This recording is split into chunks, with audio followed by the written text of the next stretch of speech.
Well, hello, everybody. Happy Monday, and welcome back to another episode of HCA's Pop Council. I'm Wendy Lee, Szany, and joining me, as always, is my awesome co-host, Jami Philbrick. Jami, how was your Hey, weekend? Wendy, how are you? Good. Yes, it was nice to have finally a relaxing weekend between. We had all the awards last weekend and for HCA, and so nice to get some time to relax this weekend as well. How about you? I hope you got to relax enough for the both of us because it was not a relaxing weekend for me, though it was fun. I went to, you know how I enjoy K-pop and I enjoy Mhm. K-drama, K-content in general. So there was a thing over the weekend in LA at the Los Angeles Convention Center called K-Con, which basically is, its majority of it was K-pop. But it was a lot. I was supposed to go all 3 days. I only went two because the third day I couldn't do it. It was tough, and I saw everything I wanted to see. So there's reviews and videos going up on the Movie Couple channel for KCON. But man, this was exhausting in the best way possible. Wendy, is it like? Try to describe this for me. Is it like a concert festival or a convention or a combination of both? It's a combination of both. Yeah. Okay. Yeah. So they have the convention part of it at the LA Convention Center, and then at night on Saturday night was the concert over at the Crypto Arena. And it was incredible. I screamed more at this concert than I did any of the ones that I paid to go see, which was weird. So it was in two locations. Yeah, but they're right next to each other. Okay, gotcha. So it's, just a short walk away. Look, we could do if HCA ever wants to do a K content show, I know some people, myself included, would be more than happy to steer the ship on that. But this is Pop Council, and we are talking all the things like She-Hulk, spoiler discussion, House of the Dragon, what is going on with the Flash movie, and so much more. But Jami, we can't do this without a third member of the council. So you guys, welcome back, John the Outlaw Rocha. Hello, everybody. How are y'all? Good. How was your weekend? Was it relaxing, or did you have a... There was a lot. It was busy. It was chock full Yeah. of stuff. I worked the gig on Saturday, and then I had stuff going on Sunday. And then, of course, the House of the Dragon premiered. So there was all like, okay, how do I get my review? I still haven't finished writing my review. There's so much to cover, deceptively more than you think in that show. So very, very time consuming for sure. And like you all, relaxing from the awesome HCA TV awards, still recovering from all of that, and had a great time in LA last weekend. So getting back into the rhythm took me a couple of days. Driving back forth to LA can be a bit exhausting nowadays. So yeah. It sure can. And I gotta say, it was really nice to see the both of you in person Ditto. at the awards, because it doesn't really get to happen often, especially with John. You live a little bit further away. Yeah. So it's always nice to get like the chance to interact with you guys and chit chat for what feels like a lifetime. So, but with that, we're going to go ahead and get into it. And first and foremost, I feel like we cover this topic weekly on this show. Recently it has been. But we are talking a lot more Ezra Miller, the Flash movie, and what is happening. So last week, we were able to have Yael and Mara Knopik on the show, kind of, giving their thoughts and everybody's thoughts on the three options that WBD has laid out for the possibility of this movie release, and Yael, I feel like she is Illuminati because she literally says it's for sure going to be option A. It's the most, for business and financial wise, the smartest and basically the best option for WBD. And surely, I think it was literally 4 days after our show, maybe 2 days after our show. Yeah. This came out. So Ezra Miller has since apologized for their recent behaviors, talking about their experience that they're suffering from complex mental health issues. I believe they will go under treatment. And this is essentially in that plan that, not a plan, but WBD has laid out as one of the options, and this is the one they're going to. So let's go to John, since you're our guest for today. Sure.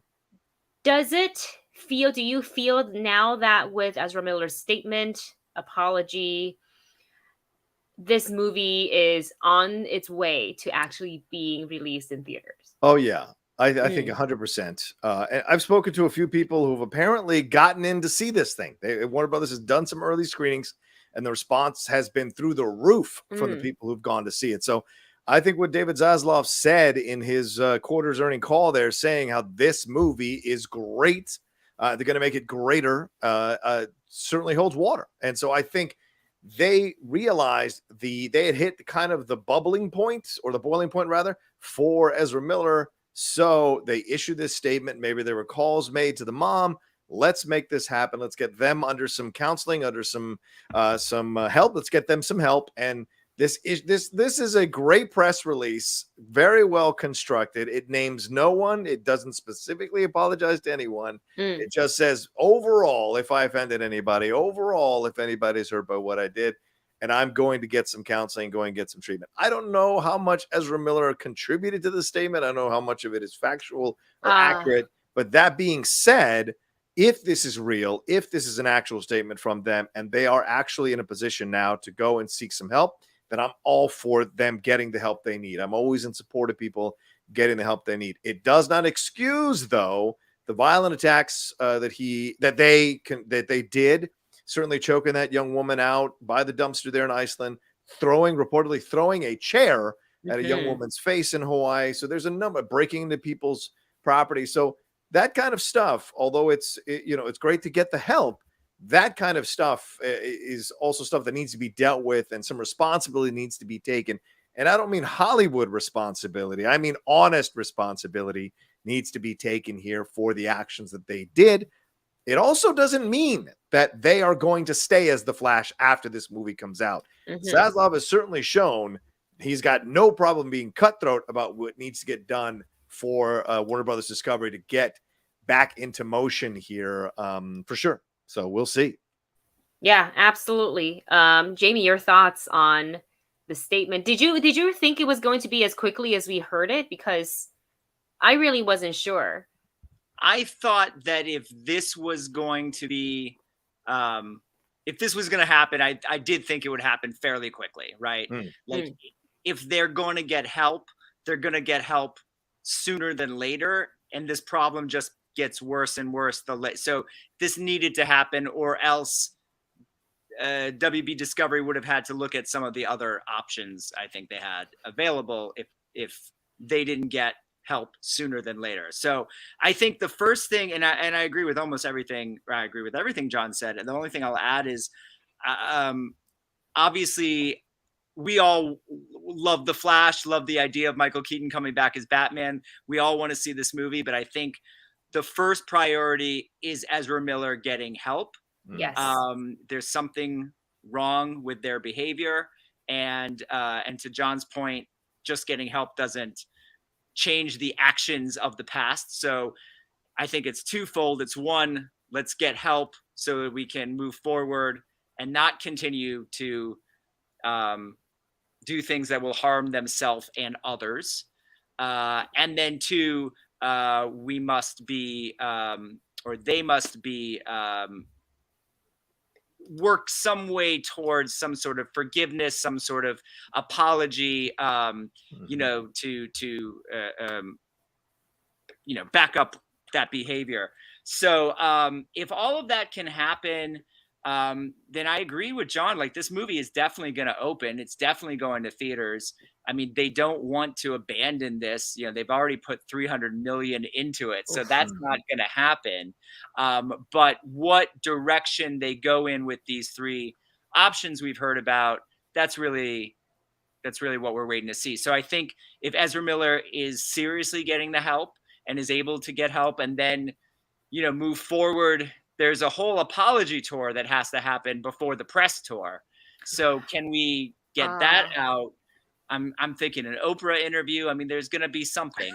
It was part of the plan. I mean, I think they even said in some of the coverage I read, like, actually name dropped Oprah as someone that he would do an interview with. I think if all of that can happen and sort of move forward, the movie can still be released. I mean, I think the movie can be released even, and to John's point, Ezra probably won't be the Flash moving forward. Even if Mhm. they work everything out after this movie, that's probably it. So do you even need them for the press tour at this point? Right. Especially now, it's different now that they are getting help and, Mhm. but that's not help isn't a magic wand. That doesn't mean, Yeah.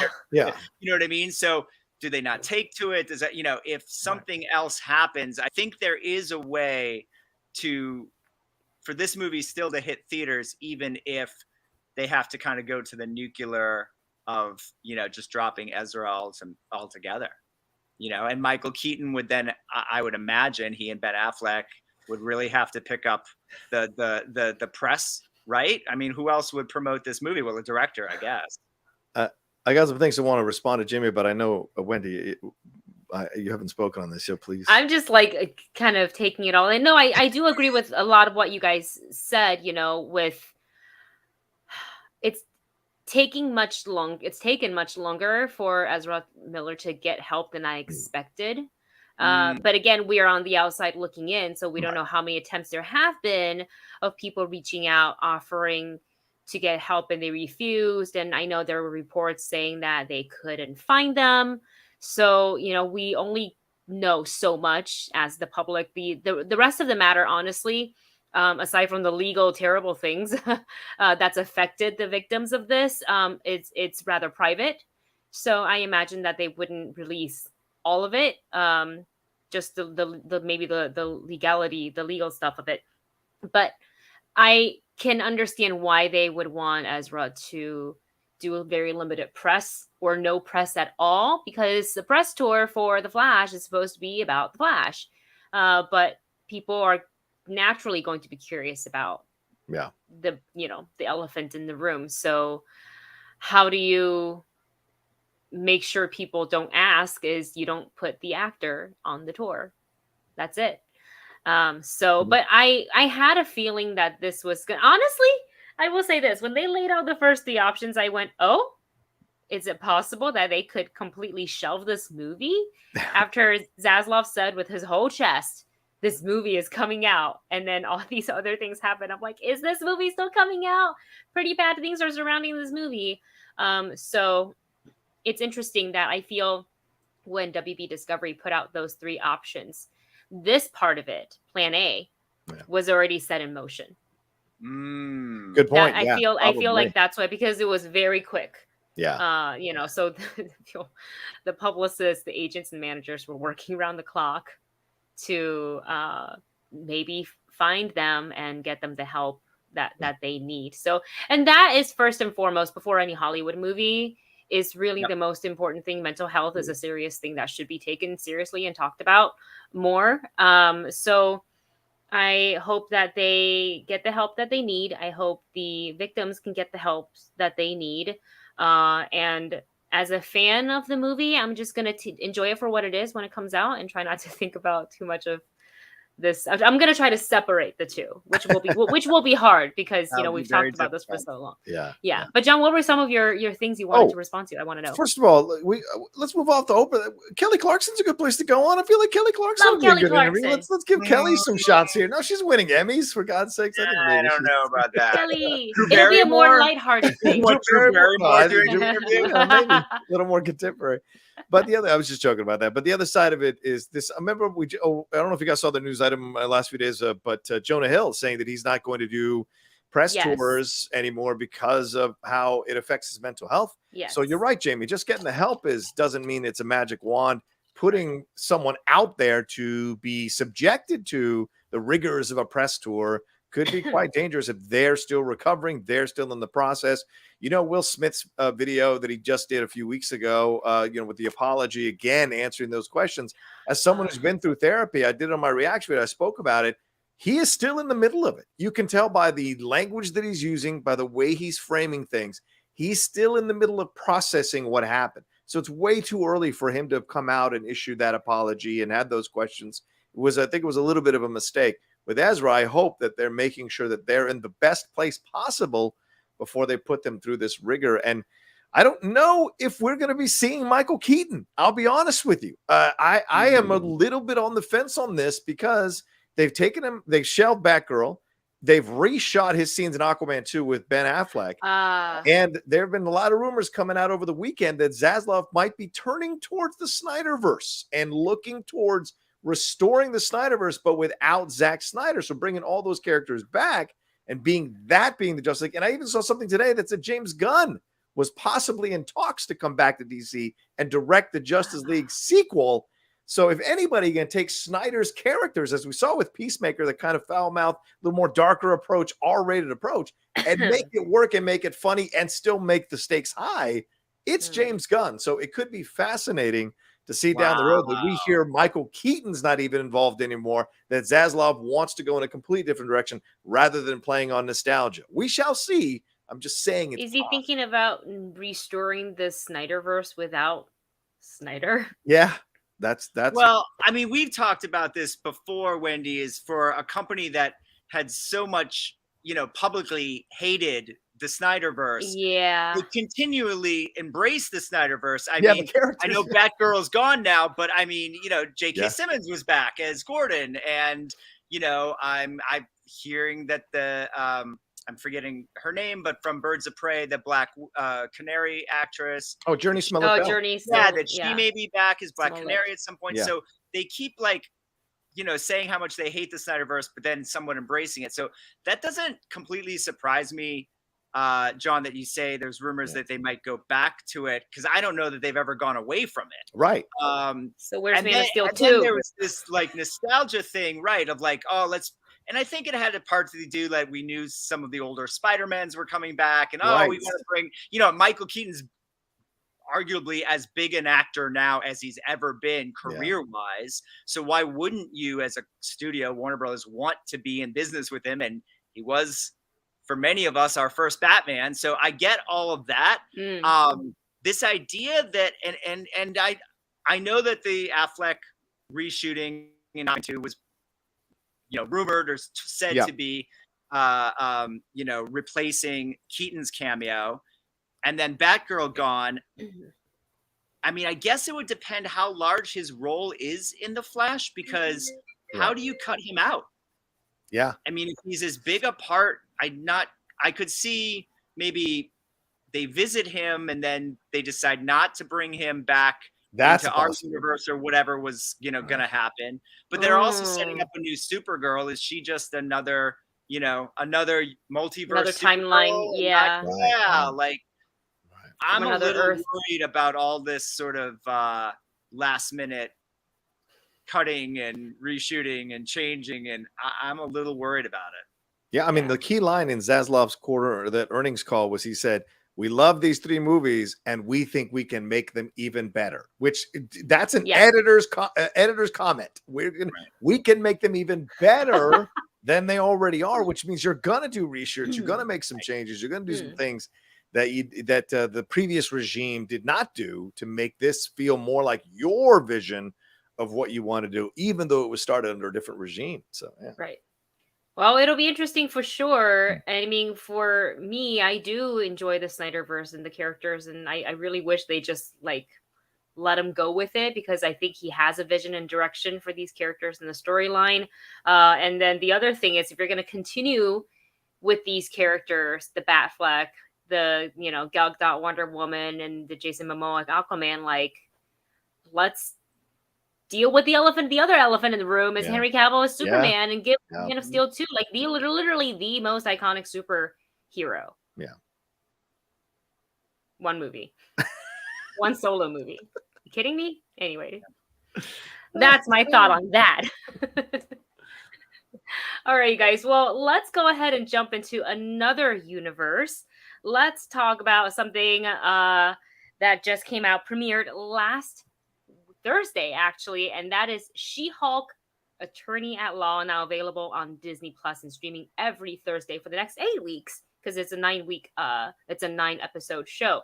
I looking at the trailers was thinking, okay, they're gonna have a lot of fun with this, and we've always said this on the show. Jamie and I have always said that every MCU show has been so different from the next. You can't really compare it like this one is like this.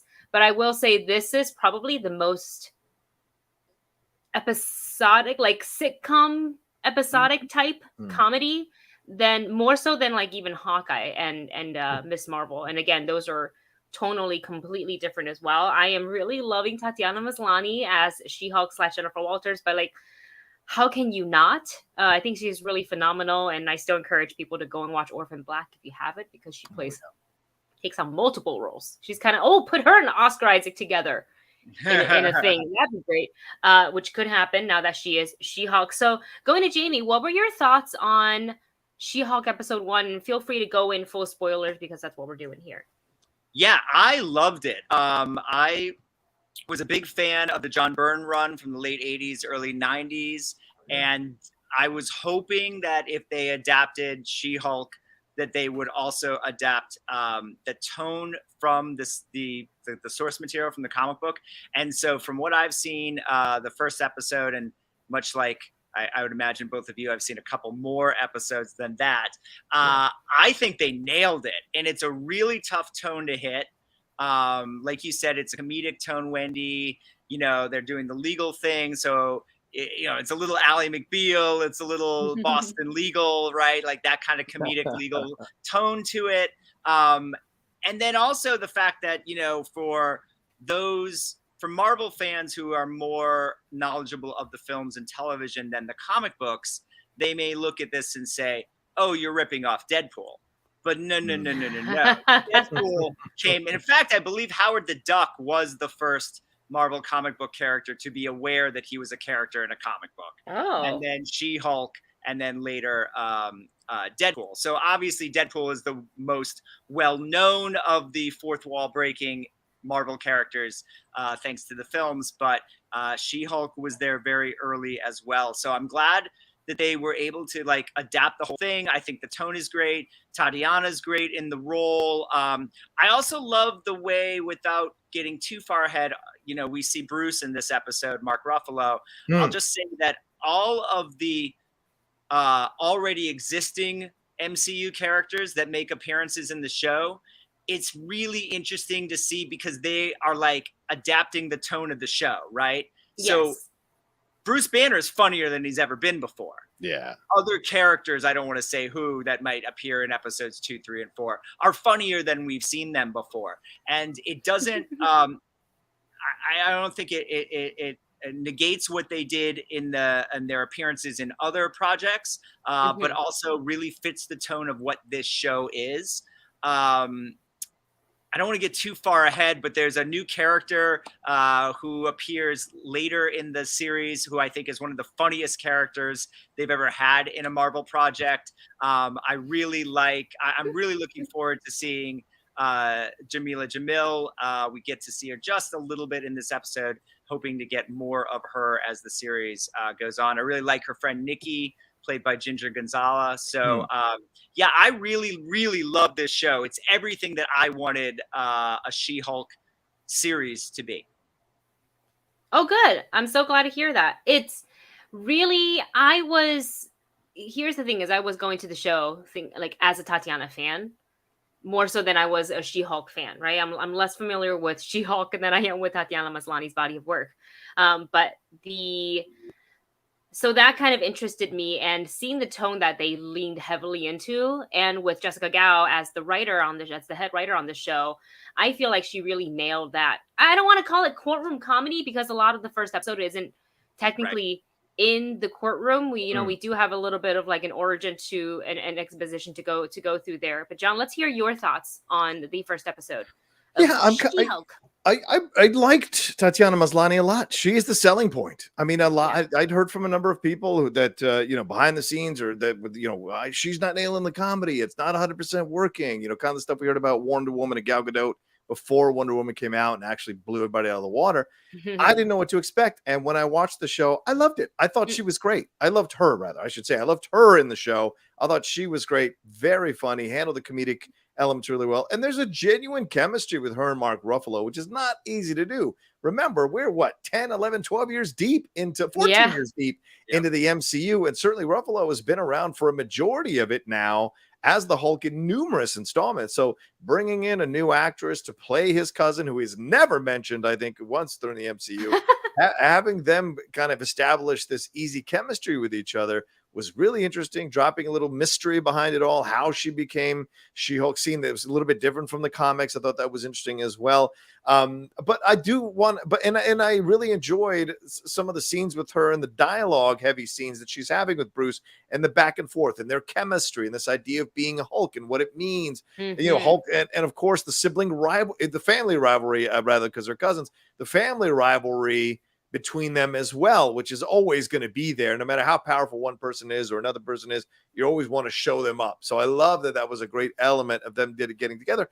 And we had some of the real, we haven't focused on how Bruce is dealing with the loss of Tony and the loss of Cap. There's some real, he's one of the originals, and now he's kind of left alone. Thor's off traversing the universe, doing God knows what. Now he has a child. He's got no time for Hulk. Black Widow's gone. Hawkeye is doing his own thing in New York with Haley Steinfeld, with Kate Bishop. So he's kind of all alone. And so, him having a little bit of company, him wanting, and he kind of overdoes it. The big, of course, stack of folders files trying to teach her how to be a Hulk, kind of overdoes it. But, it's coming from a place of real care and affection and maybe a little bit of needing some companionship, which is why he wants her to stick around and all of that. So there's that element to it, which I really enjoy. And then, of course, as we said, later on down the road, we've seen the first 4 episodes, I believe, those of us who are critics. I really like her chemistry with a lot of the people coming up in the next few episodes. I got 2 concerns. Her male co-worker, I get it. I get it. Yeah, I get it. Look, I get it. There are dudes like that in real life, and I totally get what you're going for here.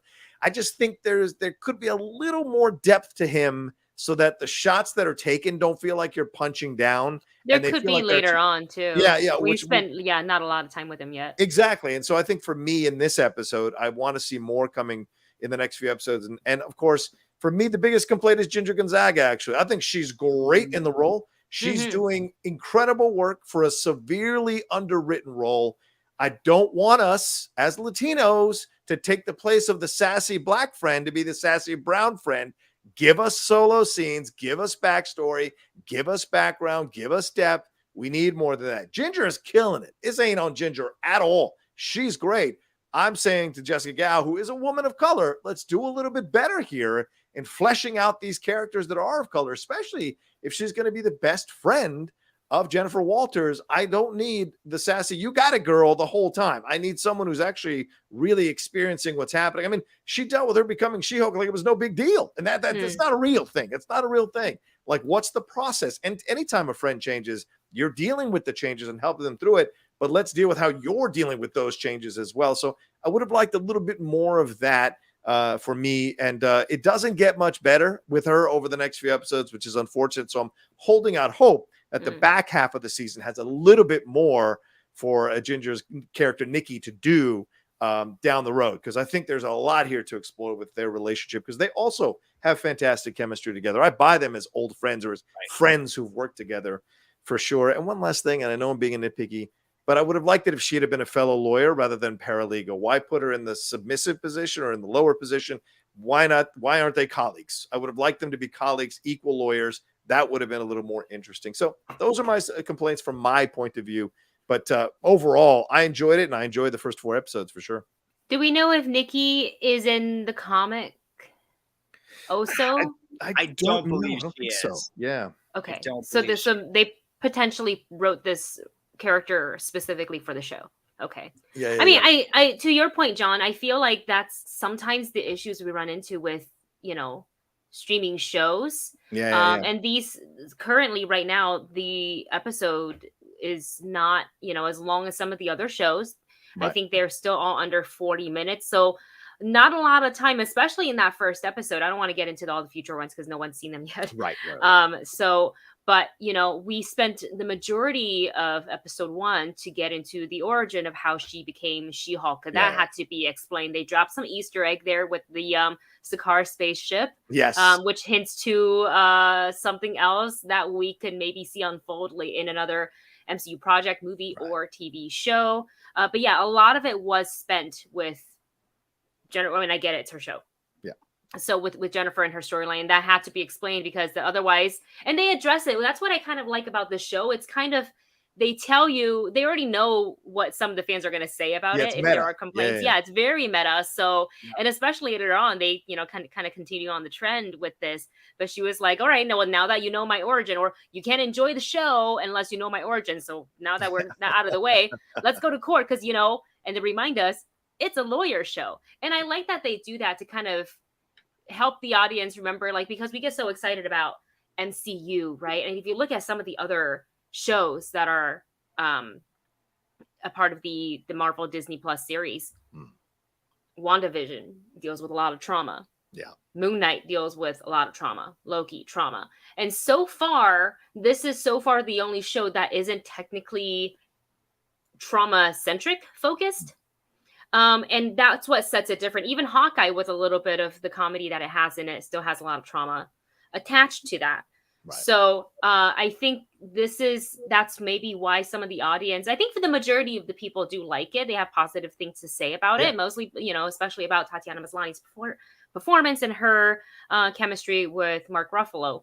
But it is quite the different, style of a show. And I think sometimes the audience needs a little bit of, not all of us, but some of us needs like that reminder of like, by the way, we're doing our own thing here, but we're still part of the MCU. Yeah. It doesn't have to be one tone. Yeah. Wendy, I also wanted to say, like, I had a lot of questions coming out of Shang-Chi about Hulk and Abomination and how that all kind of worked. And they're all answered, maybe not in the first episode, but they're all answered in the first 4 episodes. For sure. So I was really glad that those threads were eventually connected. Everything connects, yeah. And if I have to put one thing negative about the show, I hate to pile on because it's the comment everyone's saying, but the visual effects could have probably used a little bit more work. I know that there's not as much of a budget on TV as there is in film, and with the exception of Endgame, Hulk has always been used somewhat sparingly in the MCU films. Yeah. This is a series where the Hulk is the main character, right? Because, she, as something you'll see happens in episode 2, she has to be She-Hulk more often than she is Jennifer. So the series itself has to use She-Hulk a lot. And I just wish, there are just some times where it feels the visual effects not quite what we expect from MCU. Yeah, that's also something that I've read. One of the concerns of the viewers. It doesn't bother me. It doesn't bother me. I can let it as slide. Much. Yeah, and I'm also it's a lot better than it was in the original trailer. Sure. And I thought it was cool that we, first episode in, get a Hulk versus Hulk scene. I was like, oh, this is happening. This is really great. So obviously, if you guys want to hear more about She-Hulk, subscribe to the channel, tune in every Monday for the next 8 weeks, because Jami and I, will probably have a little segment talking about She-Hulk. And with that, let's talk about another streaming platform with many, many things coming out, and that is HBO Max. We've been talking about HBO Max, Discovery Plus, like what is going down? Are we leaning in or are we leaning back? So they actually gave us I don't know what to call it, so I'm just going to call it like a coming soon teaser. Yeah. That gave us a quick look into shows like The Idol, The White Lotus Hacks, The White House Plumber, and Warrior Season 3 was a part of that trailer, which made me really happy because I had heard, because they were canceling shows left and right on the streamer, I was a little worried that, oh gosh, what if Warrior, which John still needs to watch at the I know. Yes. 1 and 2 before Season 3 comes out. I'm going to remind you all the time. But to see that they announced Season 3 made me really happy. And something I think a lot of fans of this popular video game can be happy about is that they gave us our first look at The Last of Us, which is so exciting because we've seen, photos here and there, but we really hadn't seen much. And now we get to see and hear what Pedro Pascal and Bella Ramsey sound like as Ellie and Joel. I don't know if either one of you have played the game. I personally haven't played it. I've watched many cutscenes for the game, and I know it's very, very popular among in the gaming community. And what I have heard, I did a video on this and just kind of did a little bit of research that which I'm not surprised, but Pedro Pascal and Bella Ramsey sounds exactly like what the fans imagine Joel would and Ellie would sound like. And then also to add, the voice actors who worked on the game, Troy Baker, Ashley Johnson, are also set to appear in the show, in the live action show, in one form or another. So that's really exciting that they're, kind of including people that have worked on the show to come in. So what were you guys' thoughts on overall the upcoming shows from HBO Max, as well as our first look at The Last of Us, Rocha? Well, I think for me it was like, how many shows have I not seen on this streaming network? And I've seen so many on that streaming network already, but great to see Perry Mason too. As speaking of Tatiana Maslany, who was great in the first season of Perry Mason. So seeing that coming back is exciting for me personally. So I'm great to see that. I did not see I started White Lotus. It didn't really grab me. So I may need to revisit it. But that looks cool as a great sequel when you're taking just some of the actors and characters from the first season and bringing them into a whole new environment, especially Jennifer Coolidge. Anything with her is automatically a must at least try, if not watch fully, so that was cool. See, and yes, The Last of Us, seeing the Pedro Pascal stuff, seeing the what we're going to get here with him and Bella Ramsey, the look of it all gave me vibes of The Road. If you all remember that Viggo Mortensen film from Cormac McCarthy. And, there were a number of the post-apocalyptic kind of vibe, and I wasn't Eli Roth doing Borderlands. So I imagine this was kind of what I was hoping to see from Borderlands, but I think Last of Us is really nailing. I've never played the game, but certainly the vibe coming off it was cool. The warrior stuff was cool.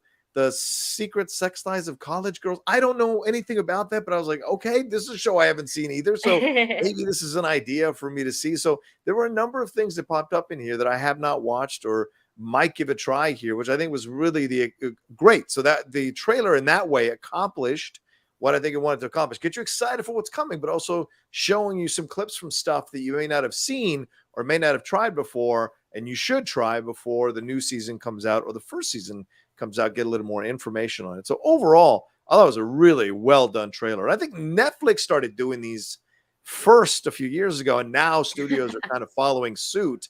And it looks pretty awesome, pretty smart too. Yeah, absolutely. Jami, did you get to see the trailer, and what did you think? I did, and I have a much different take than John. Let's hear it. I hate these trailers. I hate it when HBO does this, or Netflix, or any of them. Like, if you're gonna show me scenes from the show, like, show me the scenes. Just showing me a quick couple of, flashes. It's just not enough. And so, yeah, it's hard for me to say. I mean, I love Pedro Pascal. I haven't played the video game, although I'm aware of the video game and the story of the game, and seems like it would be a great story for a show. But the images aren't enough. Like, you just don't get enough, even from like some of the other like returning shows. Like, I didn't get enough of what this show's about. What should I be excited about the return of Hacks or any of these? I mean, if there's shows I'm already watching, I'm already excited for. So this type of commercial just doesn't do anything for me. And I would like to see more footage. But from the very little glimpses that we got, I'm looking forward to seeing more. Like, show me more. Yeah. I get it. I think that it's meant to be a tease, but I think it's obviously its target audience is for those who have already been invested in most of these shows. And again, this kind of goes back to sort of how much content there is for everybody to absorb. Take us for an instance. We, as like a part of the Hollywood Critics Association, literally had to put on the TV awards show, and we had to split it up into 2 nights, because that's how much content there is. One night was dedicated to celebrate the network shows, cable shows, and another night was to celebrate the streaming shows. And that's not to say one is better than the other, because I think the quality for both of, and the budget for either platform we've seen the numbers, it's insane. Yeah. But that just goes to show how much there is, because I'm looking at all the upcoming stuff for HBO Max. I'm like, well, I haven't even finished like the 2 seasons earlier of that one. Right. and now you have to watch them all, in order to catch up. So yeah, there's no time to sleep. but we'll say yeah. Los Spookies. It's great to see that kind of getting highlighted because a lot of people were afraid that was going to go out. I actually talked to Hannah Einbender at our Yes. HGA TV Awards. My girlfriend and I we're big fans of Hacks, so she had won, and so we kind of saw her at the after party and told her, "My God, we hope Hacks season 3 survives any of these cuts." And she's like, "I hope so as well." And so seeing it here in the trailer helped me believe that it is going to survive. So I'm looking forward to that. And the Weekend one as well, The Idol, that I don't know what to make Jenny of that. from Blackpink is in it. Sorry. Yeah, there you go. And so I don't know what to make of that, but I am curious. Now, normally shows like that turn me off. It's not my jam. I've aged out of that situation, but this looks interesting. So I may take a chance on this because The Weeknd is a very interesting artist. And so I like the chances that he takes with his music videos, with his look overall. So I'm curious to see what we're going to get for that.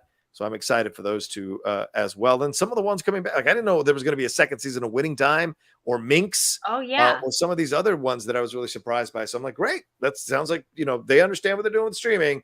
So let's focus on that. So yeah, good to go. Well, there you go. And staying within the realm of HBO Max, let's talk about a huge show that premiered last night. And no one's surprised that it was one of the most talked about things. And that is House of the Dragon. This is a prequel. They really made sure they nailed that into the title card. They did. Of the beginning of the show, that this is 172 years before Daenerys. Just in case anybody wasn't unclear. They were like flipping through the show. Where's Dany? When is she coming on? They're like, we saw Lightyear. We need to make it very, very clear what this show is about. This is a prequel.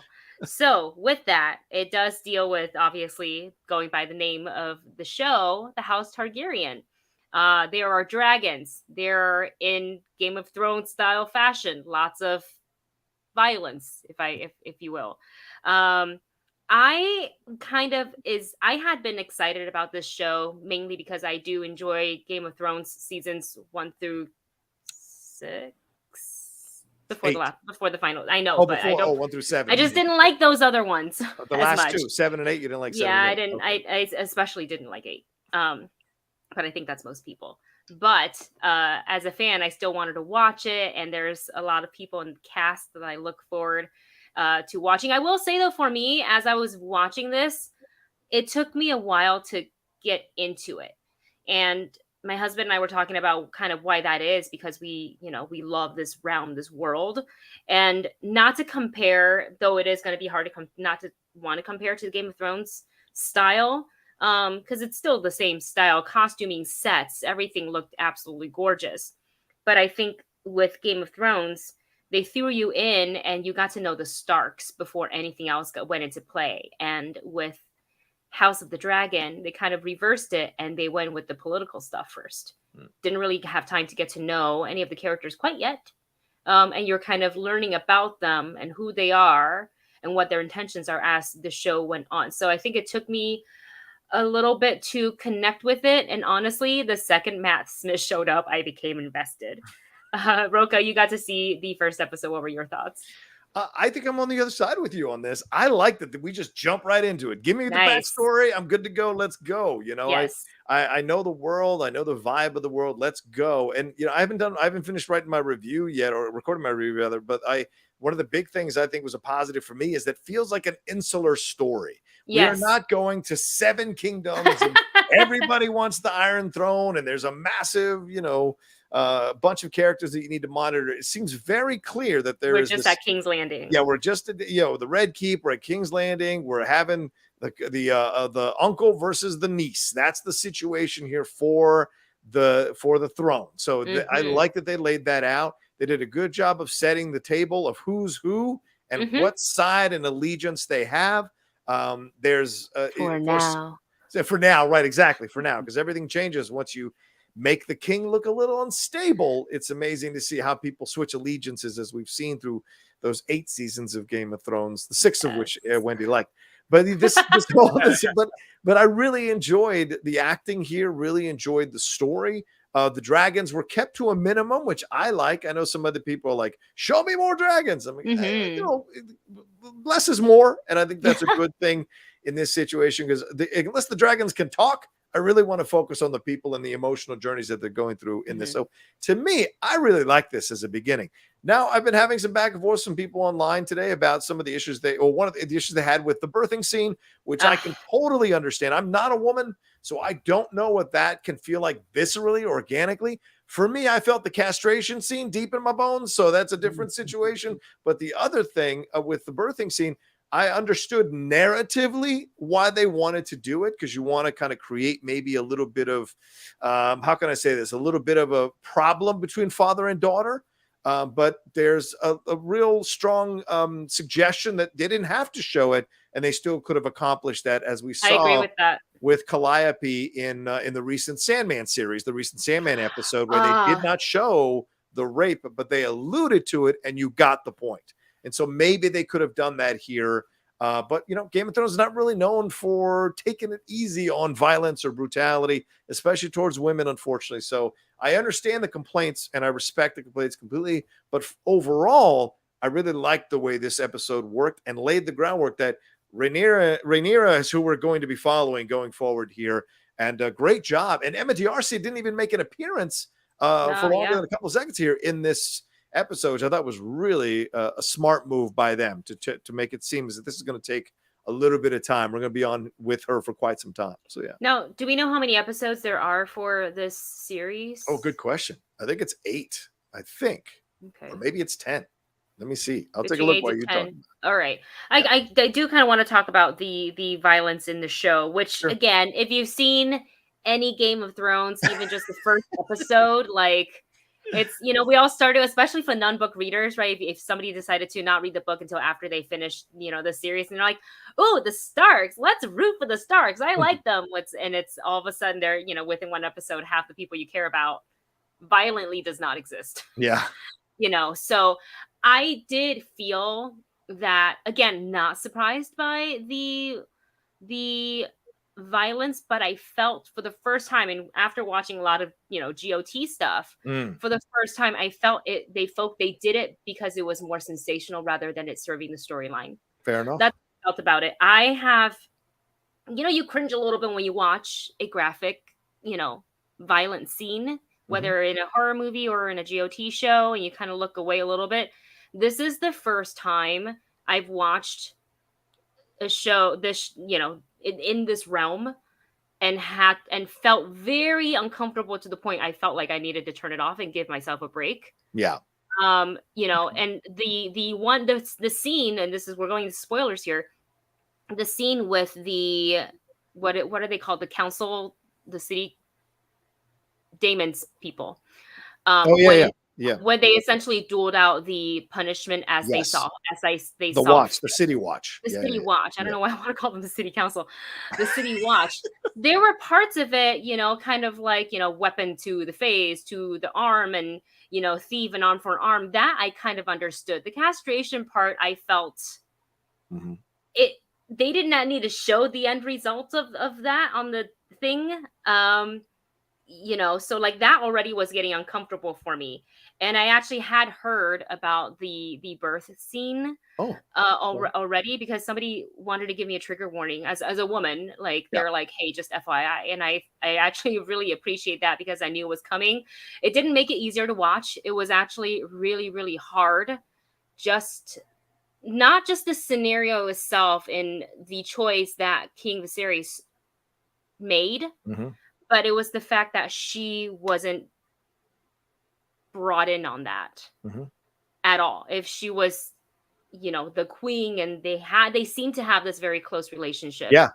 And I just felt in a way that had there been not a long discussion, because she's literally in labor and is in a lot of pain, and you're not really like, how much can you think, right? Well, when you're in that scenario, but to at least set it. And I think so the fact that she was kind of shanghaied by this was made it more traumatic. And I feel that after the initial start of it, I think as the audience could have used our imagination and a lot of the other stuff with the sound wasn't necessary. And that's where it just kind of like the other scene in the city, it felt sensational rather than serving the narrative. Right. And I felt that, yes, they want to, amplify it to tell the story, and like the women's battlefield is the womb is our battlefield, and kind of alluding to what she said earlier. But so now I know I will prepare myself for things possibly more like this in future episodes. But overall,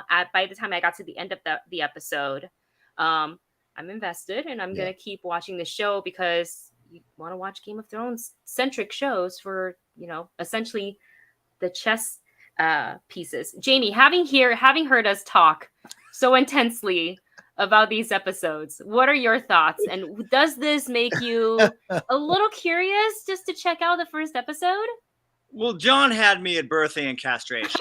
I mean, how can I not want to watch this show, right? Like, got a little bit of everything, it sounds like. No, I was planning to watch it today. I didn't have a chance last night. And so, looking forward to it. I mean, you guys definitely made it sound interesting and Game of Thrones-ish. And I like the idea of getting in on the ground level with this show.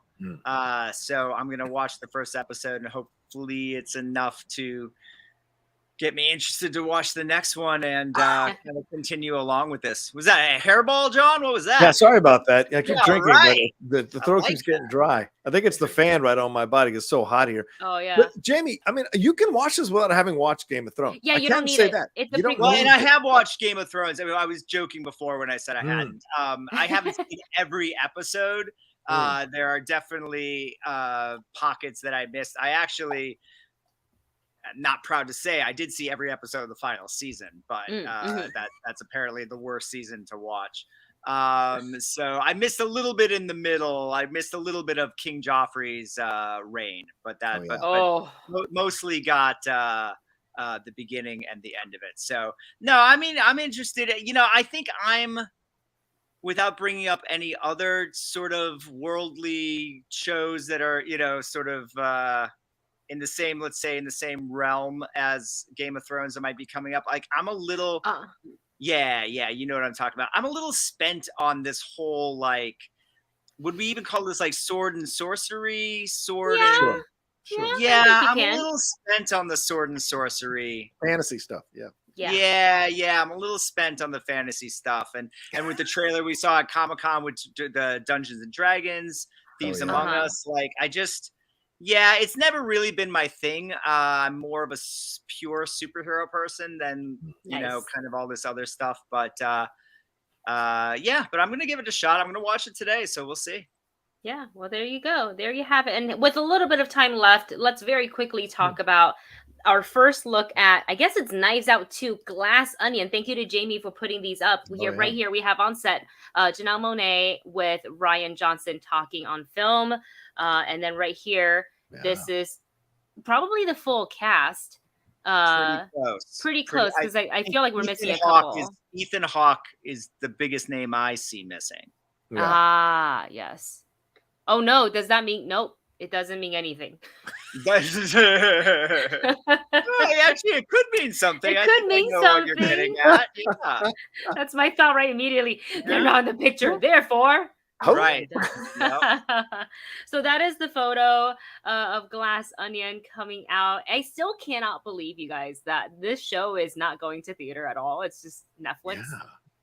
It's incredible. What are your thoughts looking at these images for the next installment of Knives Out 2? How does Ryan Johnson stay thin? That's what I want to know. Because when you're on set all the time, I mean, you must be eating just carrots. That's it now. Because crafty is so tempting. But no, it's an interesting combination of actors, right? Yeah, I'm not too familiar with Madeline Klein or Jessica Henwick, but everyone else I know. So this will be kind of an introduction for some new actresses that even though I looked, Madeline Klein has like 12 million followers on Instagram. I have no idea. It's kind of mind blowing. So I'm curious to see what we're going to get here with her contributions and Jessica's contribution. Are there going to be comparisons to White Lotus now that it became such a big thing? I wonder with this cast, I wonder if that's going to creep into this situation here. Remember, they spent a lot of money on this, on these two things Netflix has. So it's very interesting. When Netflix spent the money, Netflix was looking great. Now, in retrospect, with all the stuff that's happened to Netflix, it's kind of like, did we need to spend that much money on this? Let's see what happens, and let's see how many people watch it. So for me, I'm excited. I'm curious. Certainly, we haven't seen Kate Hudson do much in a while. So what's her role going to be to play in all of this? But Daniel Craig is the selling point, as is Rian Johnson. So I'm curious to see what the story is going to be. And I like the images. Certainly feels like you're going someplace richer than we were in Knives Out. So the first one. So I like that. Mm-hmm. And Jami, your thoughts upon looking at these images? I mean, that one image at the dinner table looks amazing. I really like that. I loved the first Knives Out. I've seen it a bunch of times now. I think I watched it recently. It was on TV or something. I caught most of it. Yeah, what John was saying was interesting because this was, this movie made, the original Knives Out made $300 million on like a $40 million budget. Was it Sony, Universal? I can't remember what studio put it out, but interesting that they wouldn't want to back a sequel and that Netflix kind of swooped in with this, and if you're going to do two movies, James Bond's got to get paid, and the director's got to get paid, and that, we know how Netflix does things. There's a lot of upfront money because there's no back end money. So they all got paid to do this up front. And I think it's a great cast. I love it. I know he gets a bad rep for all sorts of reasons, but I love Ed Norton. I just love Edward Norton. I think he's just a great. I loved his last movie, Motherless Brooklyn. I think he's very interesting director and just a great actor and sort of thespian. So I like him a lot. And also, what you said about Kate Hudson, interesting. I'm interested to see what she's doing in this. Also interested in Dave Bautista. What type of role is he playing in this? My guess is going to be very much against the type of what we expect from a Dave Bautista, right? I don't think he's playing, an ex-soldier, a security guy, or I think he's going to be playing more of a quote unquote normal person that just happens to be, a big dude. And so and I'm excited to see him play.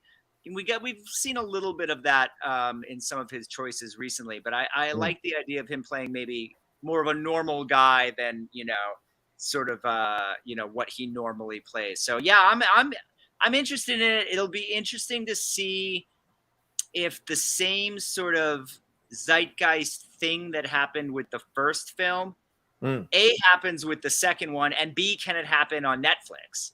Or was that an unusual sort of counter-programming in movies? Because remember at the time, I think Joker was one of the big movies in theaters. And I'm trying to remember what other movies were kind of around that time in the fall of 2019. But I feel like at the box office, it did quite well because it was sort of a counter-programming angle. And since all of Netflix's counter-programming, will that work there, or will it sort of get lost? I'm waiting to see. I hope that there are more fans out there for this series than we think. Yeah, because there is going to be 3 total movies. Yeah. And this is still set to debut premiere at TIFF this year.